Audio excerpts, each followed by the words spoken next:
పట్టపగలు నడి రోడ్డుపై భర్తను క్రూరంగా భార్య హత్య చేసిన ఘటన బాపట్ల జిల్లాలో చోటు చేసుకుంది. కొత్తపాలానికి చెందిన అరుణ తన భర్త అమరేంద్ర బాబును రోడ్డుపై హత్య చేసింది. గత కొంతకాలంగా భార్యాభర్తల మధ్య తరచూ గొడవలు జరుగుతుండేవి. ఈ క్రమంలో భర్తను నడి రోడ్డుపైకి లాక్కొచ్చి మెడకు తాడు బిగించి క్రూరంగా హత్య చేసింది. సారీ, నిన్ను చంపేస్తున్నా అని చెప్పి మరి భర్తను హతమార్చింది. దీనికి సంబంధించిన వీడియోలు నేడు వెలుగులోనికి వచ్చాయి. ఈ ఘటనకు సంబంధించిన మరిన్ని సమాచారాన్ని మా కరెస్పాండెంట్ రవికృష్ణ అందిస్తారు. రవికృష్ణ, జమీమా, నిన్న ఏదైతే భార్య భర్తను అత్యంత క్రూరంగా హత్య చేసినటువంటి ఘటన ఏదైతే ఉందో దానికి సంబంధించినటువంటి వీడియోలు అయితే ఈ రోజు వెలుగు చూశాయి. అమరేంద్ర అయితే ఈ అమరేంద్ర అరుణ వీళ్ళిద్దరు కూడా భార్య భర్తలు. వీళ్ళకి పెళ్ళై దరిదాపు ఒక 10 సంవత్సరాలు అవుతుంది. ఇతను అమరేంద్ర హైదరాబాద్ లో హోంగార్డ్ గా పనిచేస్తున్నటువంటి క్రమంలోనే ఆ తర్వాత తాగుడికి బానిస అయ్యి భార్యను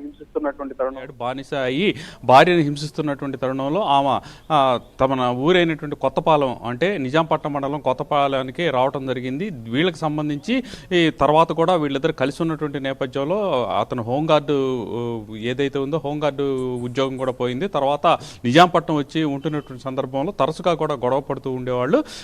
దీనికి సంబంధించి 4-5 సార్లు పోలీస్ స్టేషన్లోకి వెళ్ళినప్పుడు కూడా అమరేంద్రకి బిహేవియర్లో అయితే ఎటువంటి మార్పు రాలేదు. గొడవ పడటం, అదేవిధంగా కూడా ఆమె మీద దాడి చేయడం ప్రతిరోజు నిత్యకృత్యంగా మారింది. ఈ సందర్భంలోనే గత 2 సంవత్సరాల నుంచి వాళ్ళు విడివిడిగా ఉంటున్నారు. అతను గోకర్ణ మఠం అంటే సమీపంలో ఉన్నటువంటి గోకర్ణ మఠం అనేటువంటి ఊరిలో అమరేంద్ర ఉంటూ ఉండగా ఇక్కడ కొత్తపాలెంలో భార్య అయినటువంటి అరుణ ఉంటూ ఉంది. ఈ 31st కాబట్టి 31st నైట్ అతను ఇంటికి వచ్చాడు, భార్య ఇంటికి వచ్చాడు. విడివిడిగా ఉంటున్నప్పటికీ కూడా 31st నైట్ కాబట్టి భార్య ఇంటికి రావడం జరిగింది. పూర్తిగా తాగి మళ్ళీ భార్య మీద దాడి చేయటం ప్రయత్నించాడు. దాడి చేసినటువంటి క్రమంలో ఆమె విచక్షణ రహితంగా దాడి చేయడంతో ఆమె ఒక్కసారిగా కూడా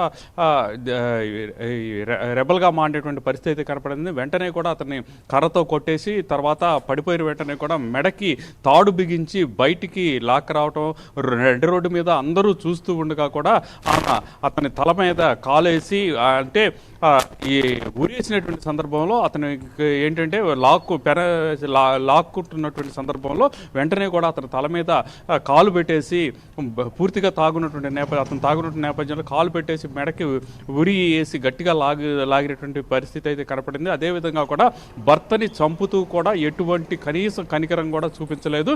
అటు చుట్టుపక్కల ఉన్నటువంటి ఎవరైతే స్థానికులు ఉన్నారో స్థానికులంతా కూడా ప్రేక్షక పాత్ర వహించారు. ఒక సినిమా చూశారు కానీ ఎవరు అడ్డుకునే ప్రయత్నం చేయలేదు. దీన్ని బట్టి కనుక మనం అబ్జర్వ్ చేసినట్టయితే మాత్రం అతను ఏ విధంగా ఆమెను హింసించాడో అనేటువంటి భావన అయితే చెప్పేది ఏంటంటే తరచుగా కూడా గొడవ పడటం, అదేవిధంగా కూడా ఆమెని కొడుతున్నటువంటి నేపథ్యంలో ఆమె ఇల్లు వదిలి పారిపోయినటువంటి సందర్భాలు కూడా చాలా ఉన్నాయని చెబుతూ ఉన్నారు. ఈ నేపథ్యంలోనే అతన్ని అత్యంత కర్కశంగా కూడా అతన్ని చంపుతున్నటువంటి నేపథ్యంలో చుట్టుపక్కల ఉన్నటువంటి ఒక్కళ్ళు కూడా బయటికి వచ్చి చూశారే కానీ ఆపే ప్రయత్నం కూడా చేయలేనటువంటి ఈ సిచ్యువేషన్ అయితే అక్కడ కనపడింది. దీన్ని బట్టి ఒక భార్యని ఒక సైకోగా మార్చినటువంటి పరిస్థితి అయితే భర్త ఎవరైతే అమరేంద్ర ఉన్నాడు, అమరేంద్రకి చేసినటువంటి చేష్టలు ఏవైతే ఉన్నాయో దానికి వెక్స్ అయిపోయినటువంటి భార్య ఈ విధంగా హత్య చేసిందని అక్కడ ఉన్నటువంటి స్థానికులు అయితే చెప్తున్న పరిస్థితి అయితే ఉంది. ప్రజెంట్ అయితే పోలీసులు అయితే కేసు నమోదు చేశారు. కేసు నమోదు చేసి ఆమెనైతే